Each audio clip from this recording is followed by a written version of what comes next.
ActionAid Australia Due Diligence Spot Check. The purpose of this due diligence spot check is to support ActionAid Australia to work with its partners in a planned and transparent way to support and assure their compliance with child protection, prevention of sexual exploitation and abuse, and counter-terrorism minimum standards.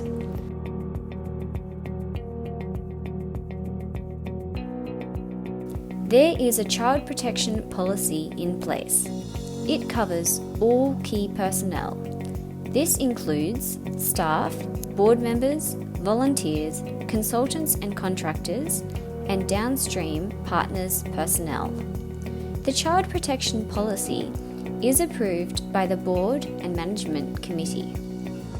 The Child Protection Policy is in line with local laws governing child protection in your country.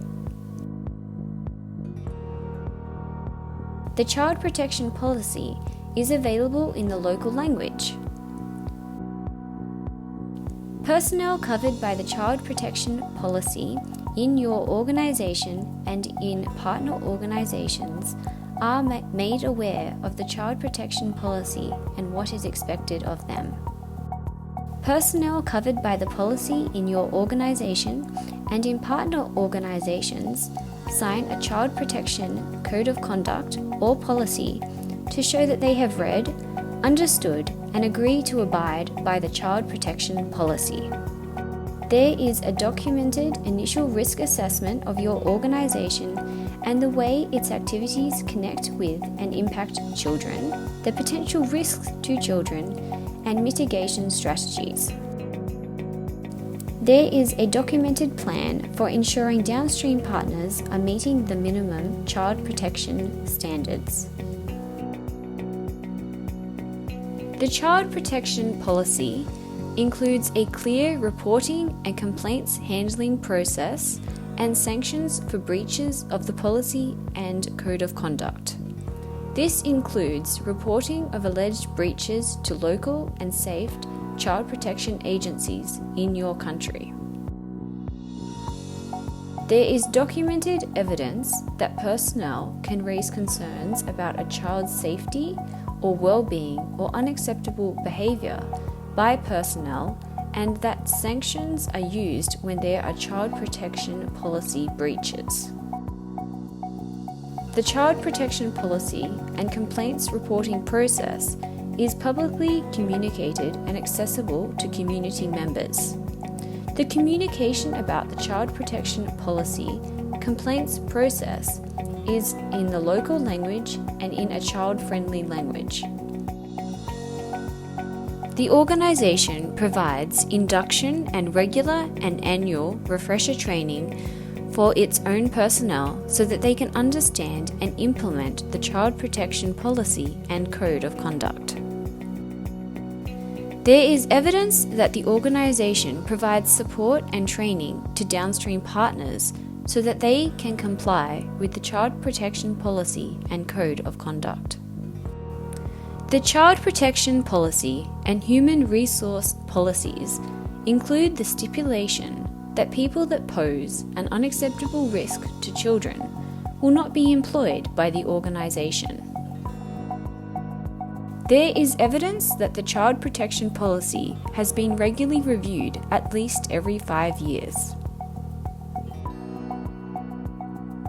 The Organisational Risk Register includes an assessment of risks to children from the organisation's programs and other activities, strategies to mitigate those risks, and evidence that this register is regularly reviewed and updated. The projects and programs have a risk register, which includes a robust assessment of risks to children in the programs the organisation designs and implements, and the application of risk management strategies to mitigate those risks, which are regularly reviewed and updated. Employment contracts for personnel or consultants contain provision for suspension while under investigation for a breach of the Child Protection Policy or code of conduct, and for dismissal if the investigation finds that they are guilty of breaching the child protection policy or code of conduct. There is a requirement for documented criminal record checks for personnel in contact with children. If it is not possible to obtain a reliable criminal record check in your country, there is a requirement for a statutory declaration or local legal equivalent outlining and disclosing any charges of child abuse or exploitation. Checks must be conducted for every country in which the individual has lived for 12 months or more over the past 5 years, and for the individual's countries of citizenship. Interview plans incorporate behavioural-based interview questions that are specific to positions that involve working with children. There are documented verbal referee checks that assess the applicant's suitability to work with children.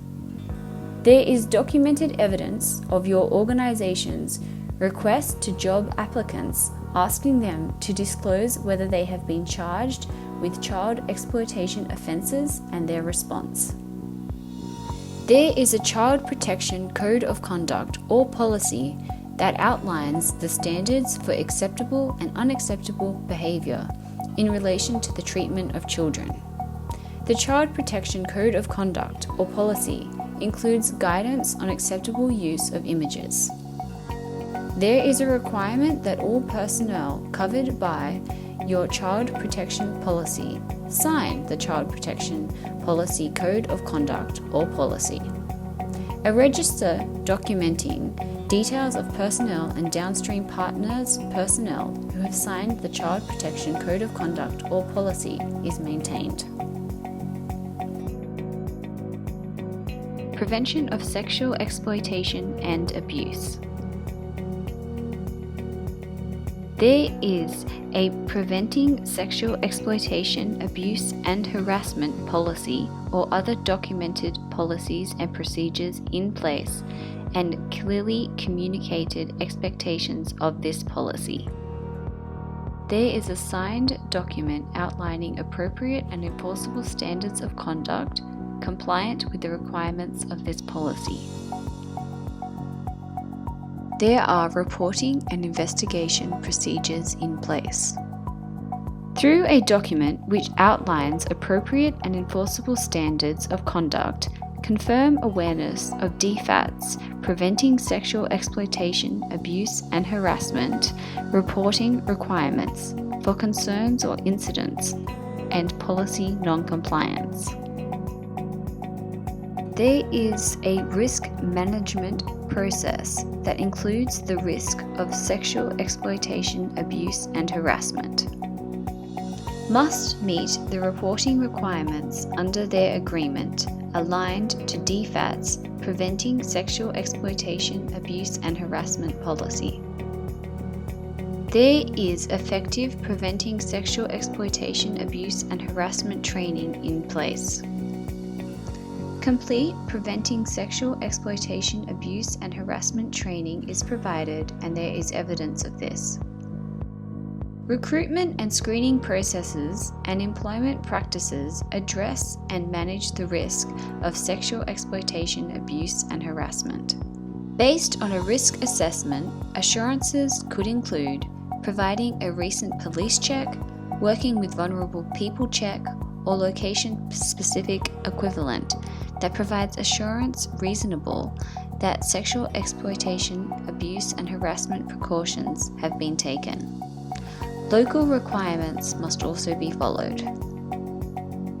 Prohibit transactional sex for all personnel while engaged in the direct delivery of DFAT business.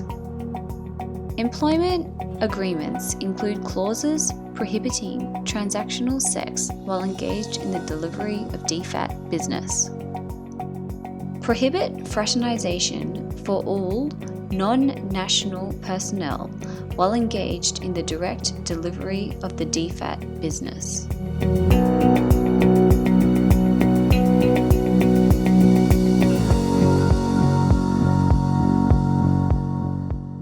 Counter-Terrorism Requirements. Does the organization have a counter-terrorism policy to protect against funds being used to support terrorist organizations or individuals, or has it adopted the ActionAid Australia policy? Does the organization take steps to ensure its personnel, staff, board members, consultants, suppliers, understand the counter-terrorism policy requirements? What are they? Please provide evidence of communications, training agendas, materials, participant lists, and training timeframes. Does the organization check the names of potential new staff, volunteers, consultants, and board members against the DFAT and/or UN Consolidated List of Terrorists or Terrorist Organizations? How is this done? Who does it? Please provide any evidence of this checking process. Does the organization check the name of potential new partners against the DFAT and/or UN Consolidated List as part of its due diligence and appraisal of those organizations prior to making a decision to partner? How is this done? Who does it? Please provide evidence of partnership appraisal processes, including counter-terrorism checks. Does the organization check the names of potential new suppliers against the DFAT or UN Consolidated List as part of its procurement process? How is this done? Who does it? Please provide evidence of supplier counter-terrorism checks. Does the organization have a documented agreement, MOU or similar, with each of its program partners?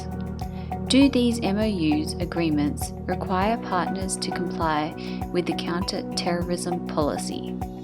Please provide copies of these written agreements with partners.